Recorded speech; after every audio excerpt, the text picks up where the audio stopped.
Hello, the Chelsea fans. It's Up Chelsea TV. You're welcome to the channel. So today we'll be talking about what else about the Chelsea game versus Manchester United, how that went, and then talk about the Lincoln City game that will be coming up tomorrow. There'll be a preview for that. Apologies, I've been off this channel for a bit, but we'll be coming back on here for previews, Chelsea previews, and we'll be having shorts, we'll be having live streams on here, pre and post Chelsea games. So let's dive straight into it. So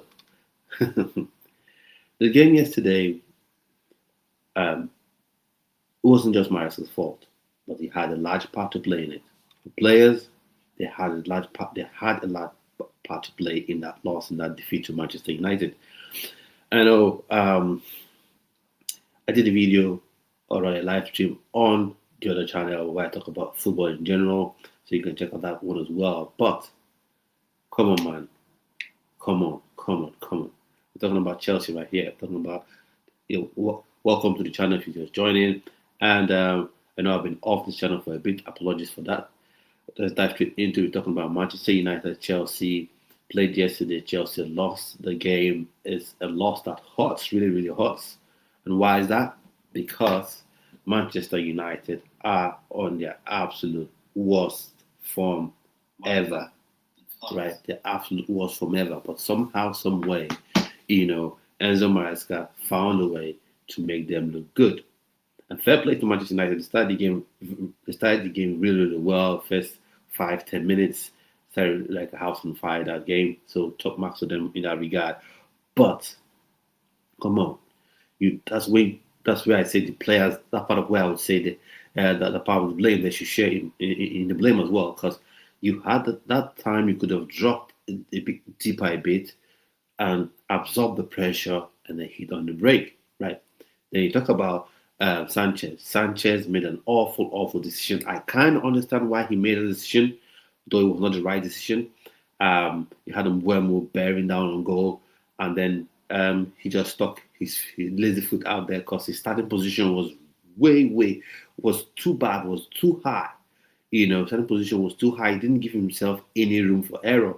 So he stuck his foot out and brought down Buemo and got sent off, given a straight red card. Though I felt like he had, I think, was it Fofana and one the centre back very close to Sanchez, but the referee gave him a straight red card. Okay, fair play on that one. And then defending for the goal that Bruno Fernandes scored, I need to understand what a penalty is, right? I mean, what an offside is, because Bruno Fernandes was offside. People keep focusing on the foot. How about the top half of his body? From his chest upwards to his head, he was offside. Any part of the body that you're able to score a goal with, legitimately score a goal with, you should be offside. And how that wasn't given, I don't quite get it. The second goal was a mess as well. So for me, Maresca has his faults. We'll listen to what he said about Sanchez, or I'll read out what he said about Sanchez. Let me know just opinions about that one, and then as well, I'll also tell you what I think about certain decisions he made. I think Enzo Maresca, he fumbled the bag big time, he and the players. So it's not just one thing where you blame players, you blame Maresca. I'm going to talk about Maresca today. So, but let's read this out. So he said about Sanchez. He said it was better to let Mbeumo score than getting the red card. He still has 95 minutes. We still had 95 minutes to play. Robert Sanchez is aware of that. It's difficult, but if you ask me, I prefer to be one goal down after 5 minutes than one player down. Fair play, fair point made, right? Because with your full complement of your players, you can always find a way back, especially against Manchester United, that haven't had the best of seasons, but haven't had the best of start to their season, I would say. But Maresca, this is where he just decides to spoil everything, where you cannot look at him and say he's blameless. Because what sort of substitutions did he make? When you go a man down, especially when your goalkeeper is the one that gets sent off, maybe what I'm thinking is you make whatever tactical change that sees one outfield player leave, and then the reserve goalkeeper, in this case Philip Jorgensen, come on the pitch. You do that. That's fine, right? But he just took away every chance that Chelsea even had in the game. Took away Palmer for whatever reason, which we'll come to look at. He took away Palmer, he took away Estevayo, he took away Pedro Neto, and brought in Tosin. Now, why didn't he bring Tosin from the start? Because you know you're going to have to deal with the physical striker, physical presence that Manchester United does have. And Tosin would have been the better fit there. And I keep asking this question, what is this benefit? I don't see it. I don't know if you do. What is this huge benefit that people see? That Enzo Maresca seems to get everyone convinced that when you play certain players out of position, you get some high level benefit that helps the team win. For instance, for Fofana playing at right back, what is the idea there? What is the benefit? I struggle to see the benefit. Now, I believe in player dynamism. That is, you could have a centre back so dynamic enough that he can get the ball, run up the pitch with the ball, and be almost in midfield, but he knows he's a centre back and then he gets back there. But when you have a situation where you're having Fofana play at right back, when you have Reece James, one of the best right backs in the world, and you play him out of positions, you have two top right backs. Reece James, of course, is the better of the two between Reece James and Malo Gusto. You take Reece James in time of the day, but as well, you look at Malo Gusto under Pochettino. I'm not saying Pochettino is better than Maresca, but you saw when Gusto was asked to do right back stuff, do more than right back stuff. He did it to a very high level, up to the point where a lot of Chelsea fans, didn't really feel the absence of Reece James. But Maresca has come in now and decided that, I'll have Reece James in midfield. What is the benefit? I'm trying to get it. Is it that the defender can come back and defend, or what is it? Because you've got Andre Santos, you've got Enzo Fernandez, you've got Caicedo. Esugo now is injured though. So you've got three players that can fit in that are competing for two spots. That are competing for two spots. And you're playing with James in the midfield, taking away his ability to go up and down, taking away his ability to put those dangerous crosses into the box, taking away his ability to go 1v1 versus your Umbuemos or anybody that comes out in that direction and really masters them, because Reece James is an unfair player. He's an unfair player because he's got pace, he's got technique, and he's got power. So he can't be bullied. He is rarely outpaced. So you have that, and you decide that, we are going to play him out of position. Yeah, what we're going to do is we are going to play this player out of position. And I'm asking, please, if you know, what is that thing, that huge impact that a fullback has playing in midfield that a natural midfielder doesn't have, right? So that aside with that one. And now we go on to the next bit, right? How is it that you took off every attacking option you had? How? How have you decided that, I will take off every attacking option, every option I have, in terms of getting back into the game? Now, fair play. When you go a man down, right, you're not thinking that you're going to suddenly start dominating the ball, throwing men forward, playing with 6-7 players in your position half. But you want to give yourself that opportunity, right? You want to give yourself that chance where you say, okay, we can, absorb the pressure, and then once it gets to that point where we have absorbed a lot of pressure, then we can hit on the brake. We have absorbed a lot of pressure, and then we can hit on the brake, and then maybe we can score. Maybe we can score on the break. But no. Now, I'm trying to find something, but I'll just go on to say what he said. I'm sure a lot of us have already seen this. Now, Enzo Maresca, right? Enzo Maresca, he said, when I think he was asked in the post-match conference about why he made the substitution he made, why he took off Estevayo, why he took off Pedro Neto, why indeed he took off Cole Palmer. He said, Manchester United like to attack with 5. We want to defend with 5. So, what does that even mean? So, is it that you want to defend for 90 minutes or let's say 85 minutes? That's if you say there's no other time. You want to defend for 85 minutes, for the entirety of 85 minutes left in the game because Sanchez got sent off 5 minutes into the game. So, is that what you're trying to say? Because for me, it just doesn't make any sense, right? It makes no sense.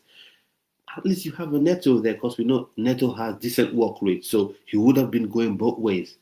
So counter-attacking would have been dropping back to help with defensive and chores, defensive work at the back. But just for the reason you choose to take him off, nullify all your chances. Nullify all your chances, nullify all your opportunities to get back into the game. And then, of course, benefit of hindsight, Casemiro gets sent off.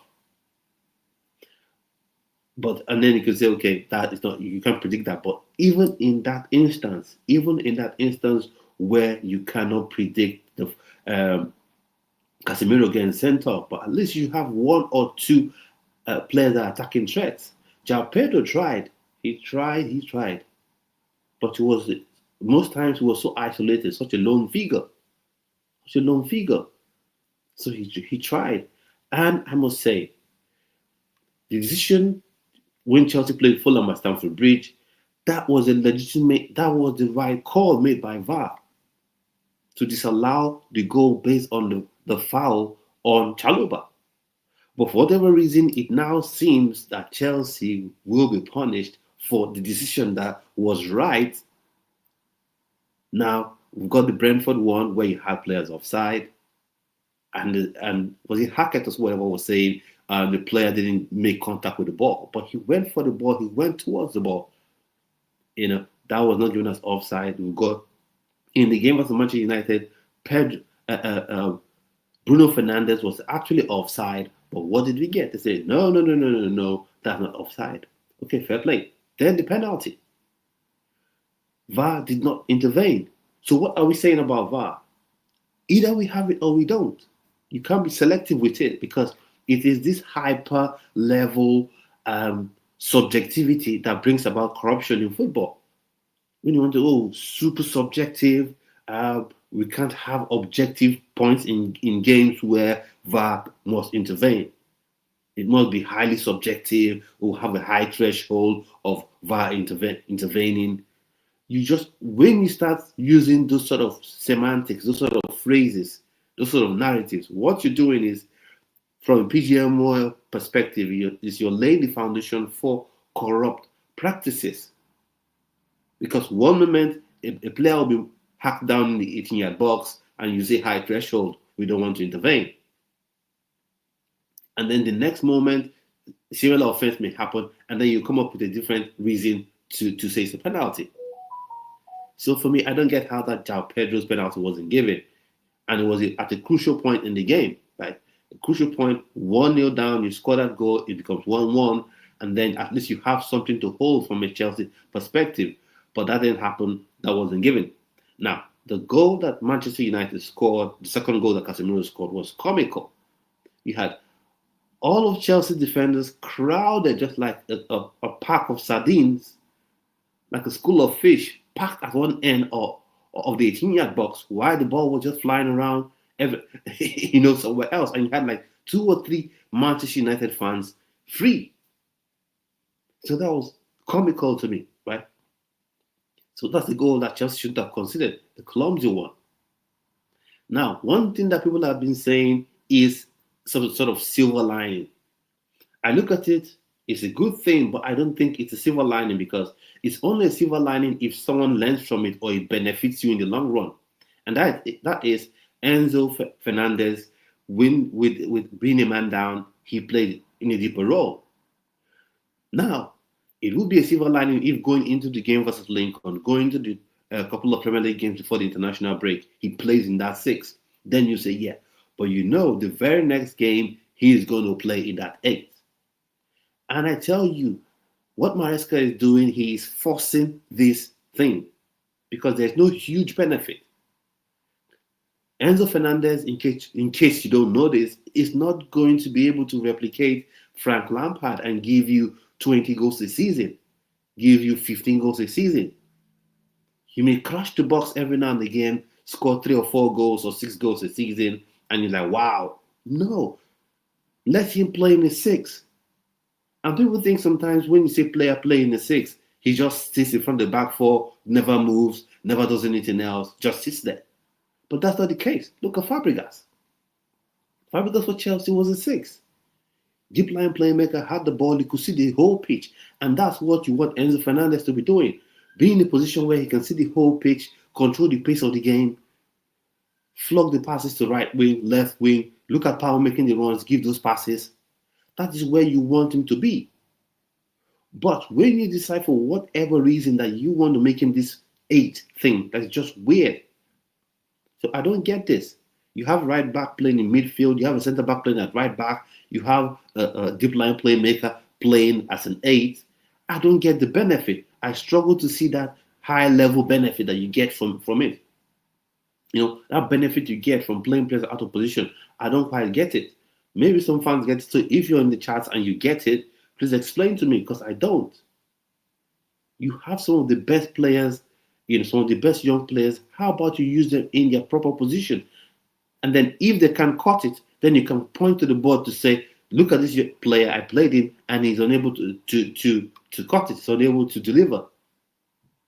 No, people are blaming the board. Oh, Maresca needed a goalkeeper, he needed a centre back, he needed this, he needed that. Of course, he did. Oh, he needed a striker, they got him McGee. How about use McGee sometimes? How about use McGee? Yes, he's young. Yeah, 95% of this team are full of youngsters. Yes, he's young. How many players in this team are above 24 years, let's say 25 years old? How many of them are above 25? João Pedro 23, Cole Palmer 22, 23. So how many of those players do you look at and say that they're just 26, 28, super experienced players? Cole Palmer isn't even super experienced. It's just right now he's punching above his weight in terms of his development right now. He's way past where he should be, given his age, right? So it's not like he's super experienced either. So give McGee the opportunity. If he doesn't cut it, you say, okay, I want a striker. You didn't give me Erling Haaland, you didn't give me Victor Osimhen, you got me McGee, and because of his inexperience, he can't cut it. Rather than having him on the bench, you bring on Tyreek George, who is best of the best case scenarios, he is a 10. But his natural position is that left wing. And you take him, you do what? And you ram him into that number 9 role. What do you want the kid to do there? So Enzo Maresca, in that regard, the fault is on you. He fumbled that one. Now, I'll get back to Enzo Maresca and how he fumbled Cole Palmer as well.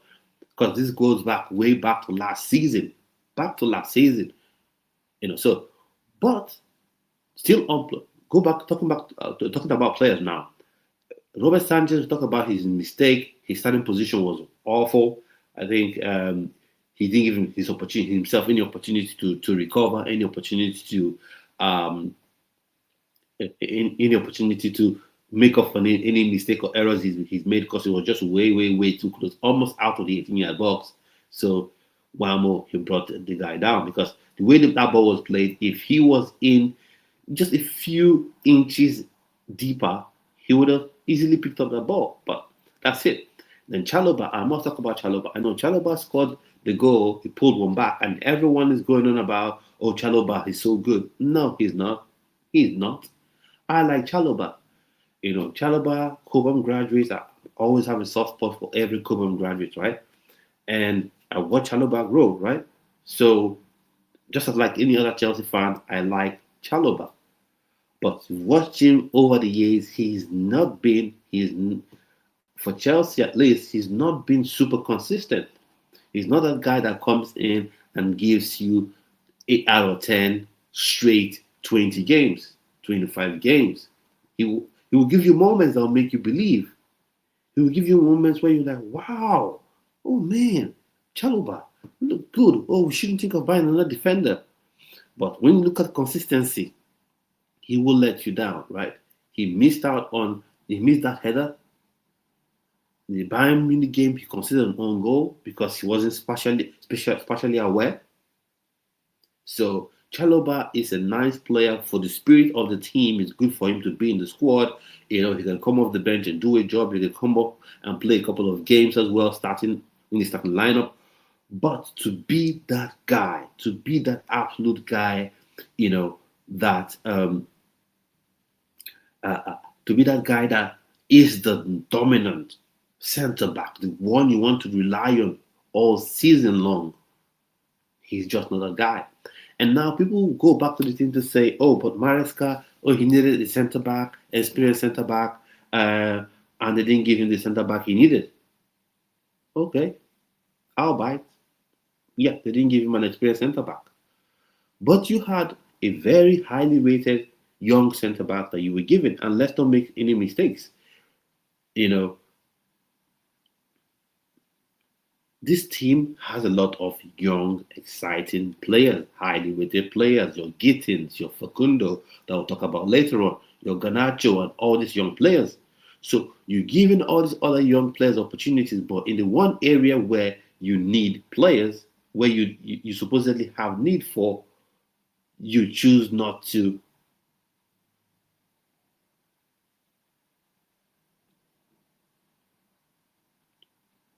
Now.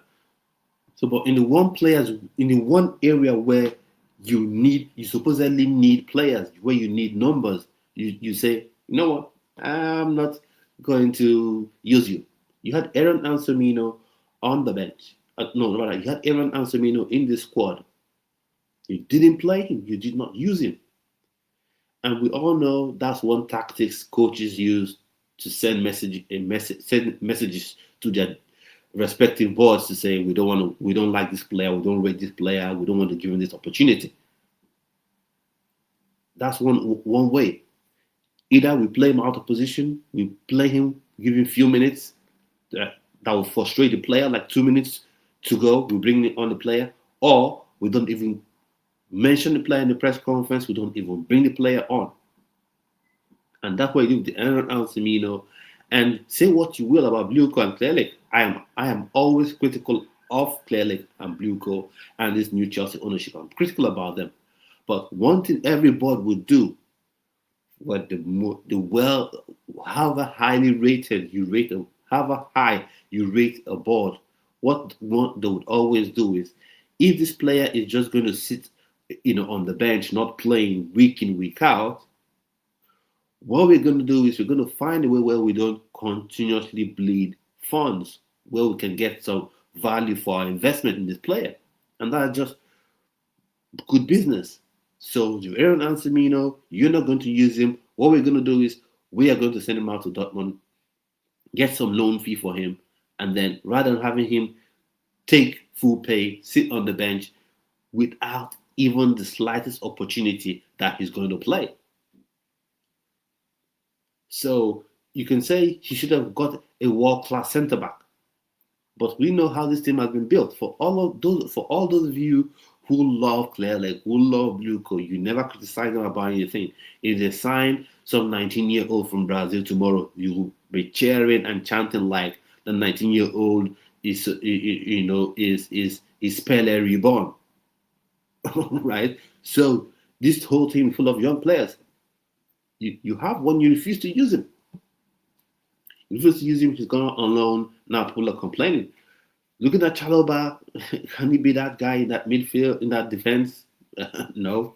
Now, there's one other thing I want to talk about now, because I think this started all the way back last season.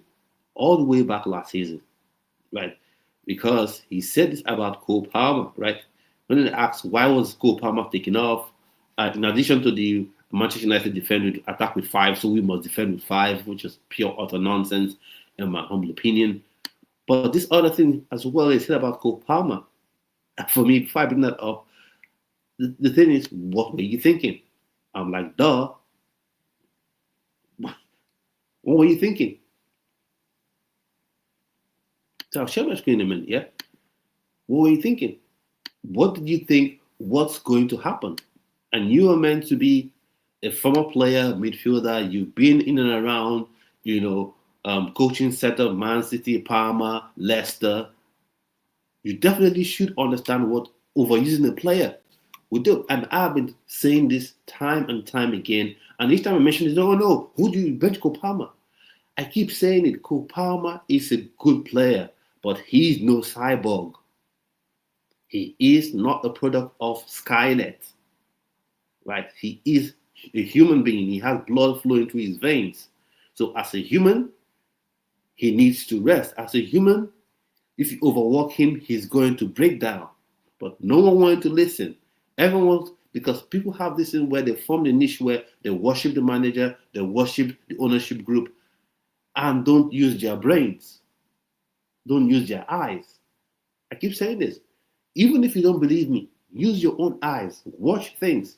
In the Wolves game last season, in that game, Chelsea had João Felix on the bench. He had Christopher Nkunku on the bench, right? You didn't bring them on.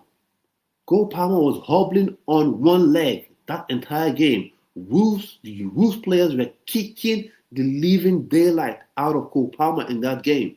But no, Enzo Maresca said, no, I'm not going to take him off. He's going to play. He's the best player. He's so good. He's so much better than João Felix that João Felix can't play 5 minutes left to go. He has to play all the minutes. I kept saying this. People say, oh, he's your best player. I said, even Eden Hazard was substituted. Even DJ Drogba was substituted. Frank Lampard, Mr. Consistency, was substituted in games. So this whole business of, oh, we can't substitute Cole Palmer. Oh, why? Now you've used him. Now he's beginning to break down.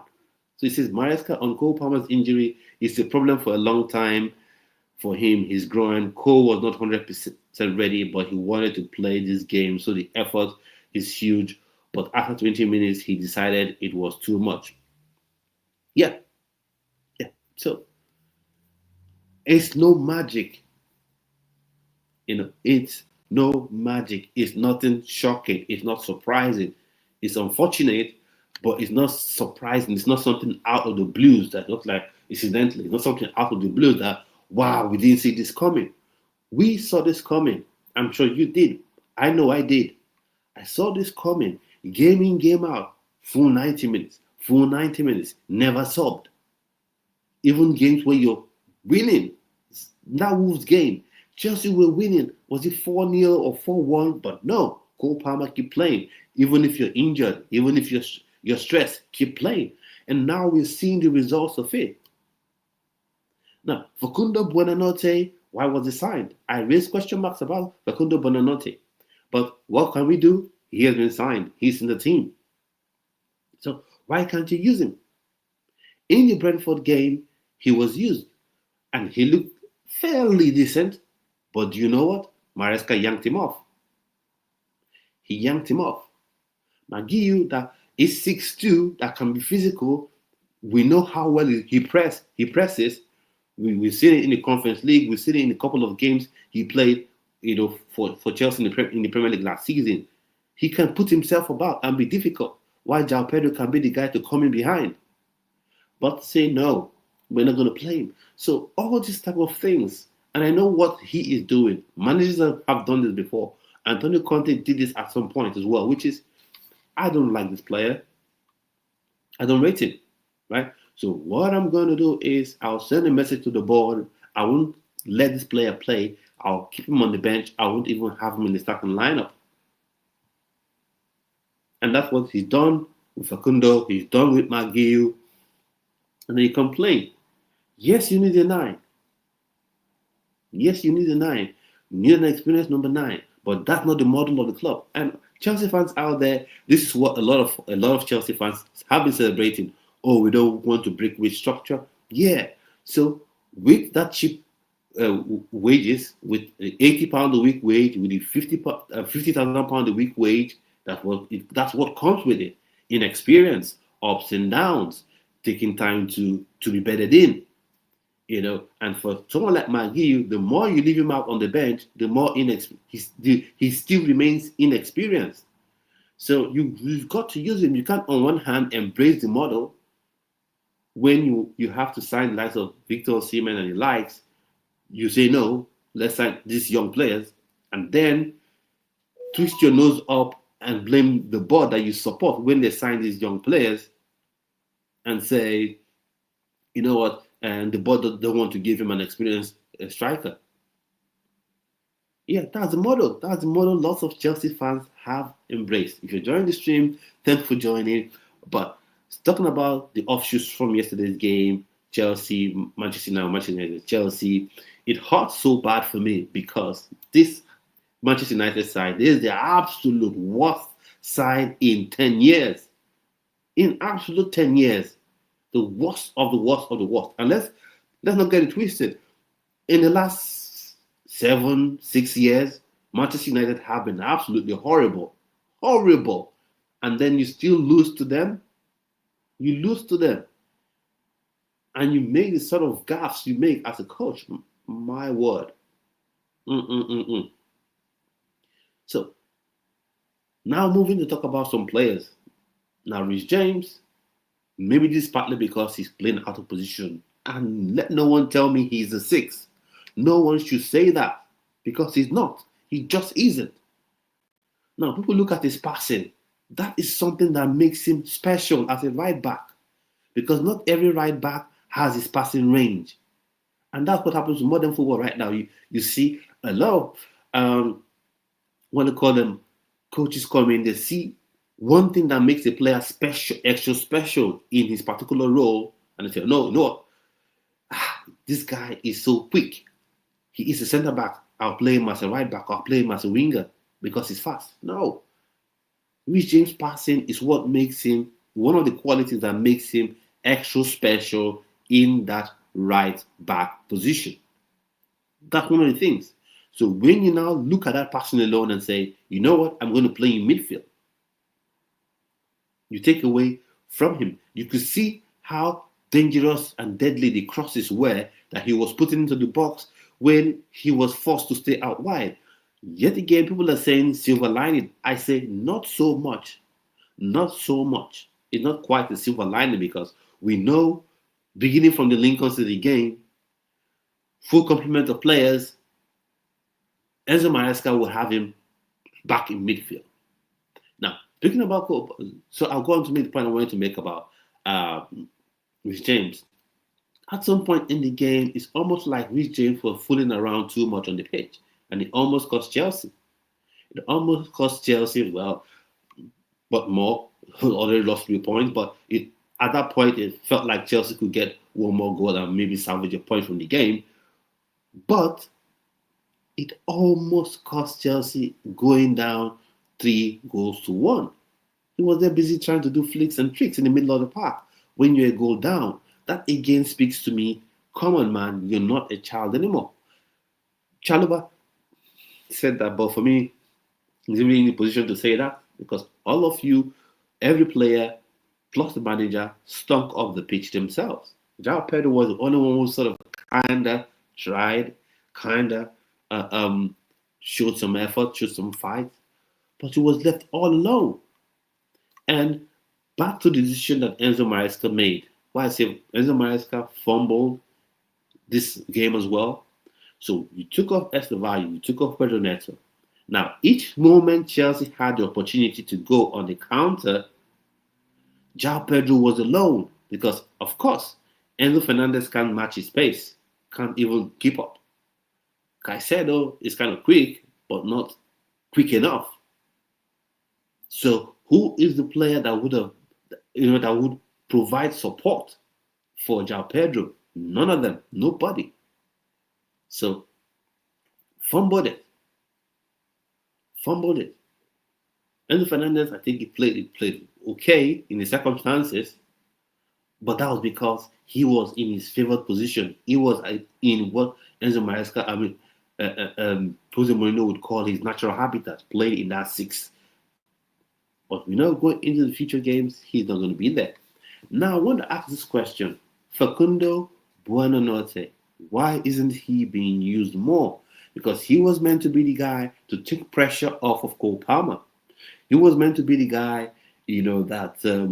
that's why we didn't sign Xavi Simons, because we were getting this Facundo Buonanotte that we signed alone, which is just crazy to me, right? So why isn't Enzo Maresca using him? If you had to take off Cole Palmer and it was because of his injury or fitness concerns, why not bring on Facundo Buonanotte? Now, people say he's inexperienced, but that's what you've got. That's what you've got. You have to take the good and the bad with the model. For people like me that question the model to say you can't just be signing 18-year-olds, 19-year-olds, 20-year-olds, unproven players. But some people love it. Oh, you talk about Osimhen, they say, oh, why would you sign Osimhen? You talk about some other experienced winger, they say, no, let's sign Gittins instead. So you look at it and you ask yourself, why? But the question I'm asking now is, why isn't Enzo Maresca using Buonanotte? So for me, when the manager decides, oh, I'm going to keep someone who's playing, who can play a position, whose natural position, maybe a striker, a winger, or a 10, I'm going to keep him on the bench, I'm not going to use him. And people feel this as some kind of affront with the board, that means you're destroying your own team. You don't care so much about winning, you care more about your own ego. That's it. And I've said this on another channel. I said for a coach, when everything is well, everything is good, you can pick your best starting 11 from 22 world-class players. I can be a coach. If that's the scenario, every game of every season, you have 22 world-class players to pick from, and your only issue is picking 11 world-class players to go out there on the pitch. Then the coaching job isn't too crazy, isn't too hard. But where these coaches earn their multi-millions is when, is when you're faced with adversity, right? Is when maybe the opposition manager has made a tactical switch and you have to respond to counteract what is done so that your team can win, or you have a player injured, you have a player sent off, tweaks you can make to your team. That is where a manager shows what he can do. When you're giving young players to integrate into the squad, so for me, going into Lincoln City, I want to see Maguire start. I want to see Facundo start. I want to see Garnacho start. Because, and then I want to see Estevayo Williams start, because I don't like this business of constantly scrubbing on the bench. People don't get South American players. South American players at 18, at 19, they're already super confident that they can do it. So if you keep tying him to the bench or yanking him off at the slightest opportunity, then he's not going to do it. So going into that Lincoln City game, my starting lineup for me, I think Sanchez misses that game, so Jorgensen should start. Looking at centre back options, who do you even have there? Tosin, Chalobah again, because Wesley Fofana, with his fitness concerns, I think at this point, you should look at Wesley Fofana and say, it's time for him to go. Because I think Enzo Maresca has even said it, that he wanted to bring Garnacho on to give Garnacho minutes, but Wesley Fofana said he has to be substituted. And with that being the case, his fitness has always been an issue. So is it at this point, should Chelsea look at him and say, I think it's time we cut ties. You've won the Club World Cup with us. It wasn't even part of the team. You won the Conference League with us. You've been here for some time. It's time you go, because his fitness concerns just becoming too much. So maybe you go with Chalobah and Tosin again, and then at right back you go with Malo Gusto, left back, Cucurella now. Left back you go Cucurella. Maybe that's what you do for left back. Let's see. And then midfield, you go with Andre Santos. You go Caicedo again, because Esugo, I think this would have been a game that Esugo would have played, but it's not there. So then for left back, going back to left back, maybe go with Gerald Hato. It's another one that should be giving game time, because strangely enough, he's not had that many minutes. I was expecting to have more minutes by now, but he hasn't. So playing him at left back. And Gerard Hato, let's just talk about Gerard Hato for a minute. I think Gerard Hato doesn't have any problem playing in midfield, right? I don't think he does. I think the main issue with Gerard Hato is he doesn't like being boxed in as a as a midfielder. He likes to be dynamic, overlapping, underlapping, dropping into midfield, and the overall dynamic. I think that's what he wants to do. That's what he wants to be able to do. But the way Enzo Maresca wants to go about it, he just doesn't want to let the fullbacks reap, and that's unfortunate. That is unfortunate. And I've asked this question again: what do we see? What do we see as this huge benefit when you have your fullbacks living in midfield? I don't see it. I really don't see it. So Joe Hato at left back, and then you go to a left wing, Garnacho. He needs to start getting minutes. He needs to start getting minutes. Let's see what he's able to do in that Lincoln City game. That's tomorrow. No, not on Tuesday, sorry. So let's see what he'll be able to do that game. There will be an actual preview for that game on the Up Chelsea TV channel. So smash the like button, subscribe, hit notification bell so you're notified when that preview comes on, so you can come and see it and obviously give your opinions about it.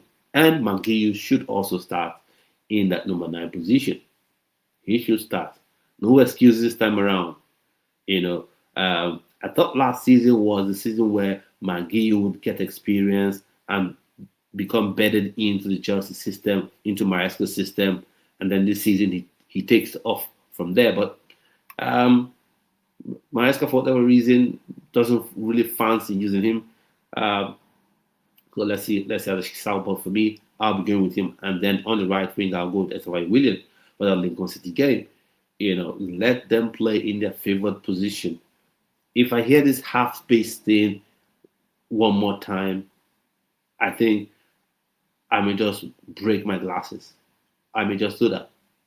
What is this business of half space, right half space? It's just confusing things. Keep it simple. You would win games. You would win games, but people, oh no. Half space, right half space, left half space. Take the key to play him in an odd position and everyone is struggling. Doesn't make any sense to me. I don't know what you all think, but it doesn't make any sense to me. And that for that Lincoln City game, it must be an utter bashing from Chelsea. It must be like some 6-0, 7-0 bashing to wash this annoying taste from my mouth, after this annoying performance to Manchester United. So this makes it 13, after 13 opportunities, 13 tries, 13 attempts, Chelsea have been unable to beat Manchester United at Old Trafford. And this is a sorry Manchester United side, and this may make some of their fans super excited, happy, but I think this is just postponing the evil day, because I think Amorim may still get sacked. But if they don't, probably they owe Chelsea some fee, because it sort of feels like Chelsea are motivational speakers, right? Or therapists. If you're feeling down, if you're down on your luck, who do you call? You call Chelsea. Chelsea will deliver 3 points to you. Chelsea will do things to make you feel good, to make you get confidence. Because I don't get it. Clearly a better side, and you've gone to a side struggling, and you've given them all 3 points. It's just purely. It would be hilarious if it wasn't very annoying, super frustrating for me. So this has been a thing where the fans, the players have to hold their heads in shame, and then hopefully can pick themselves back up for the Tuesday game. Same thing with Maresca. He has to look at himself in the mirror, before you go on to talk about Sanchez and all sort of people. Sanchez has done what he would do. I said it about Sanchez. The thing is, when you speak about players, people like to look at moments, right? They like to look at, this moment he had in the Club World Cup. This moment he made these big saves. Yeah. But overall, consistently, what does Sanchez do? He will drop a stinker. He will do something to make you go nuts. To ask yourself, why did he even do that? Where does his brain reside? His skull or somewhere else? So he will always do something crazy. I know if he comes in one game and he makes 2 or 3 saves, we'll be like, leaving Rob Sanchez, why should we sign a new goalkeeper? Chelsea has always needed a new goalkeeper, but for whatever reason they say no, we want to stick with Sanchez. So that's it. In moments he's gonna be good. In moments he will show you, uh, um, he will show you something nice. He will make one or two big saves. But for in other moments as well, he's going to do things that'll leave you wanting to, scratch your beard till it turns gray like mine. So nah, nah, nah, nah. But then again, like for say Maresca, you have to look at yourself in the mirror because he made decisions in this game that took away any chance Chelsea had of getting anything from the game. And I'll say this: even in wins, even in games where Chelsea have won, the Fulham game, even in the Brentford game where Chelsea got 1 point, right? You make decisions that put the team in a situation where it's difficult for them to really attack. You take away every dynamism from players. When you just take a right back, smash him in midfield, any dynamism he has, overlapping, underlapping, is gone because he's now a poor man's midfielder. Because let's face it, even if a fullback can really pass the ball, can really pass the ball, very good on the ball, that's not all they're all about. And that's not what it means to just, that's not all you need to be a midfielder. There's a certain level of awareness that you need to have to play midfield. So when you just take a fullback that's a good passer of the ball and play in midfield, you lose out something. When runners go beyond him, he will lose track of those players. And while he will, every now and again hit those sexy passes from that midfield position, get people off their feet to say, "Wow, how did he see that runs?" He would let players run beyond him. He would make mistakes that you don't expect a top level midfielder to make.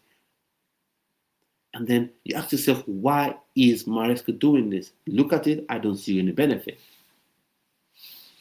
I don't see any benefit. I don't see, any huge thing. If there's any benefit, is really, really marginal. So, no. This one Chelsea have indeed fumbled. I've really fumbled the bag on this one. I've fumbled 3 points. Annoying, man.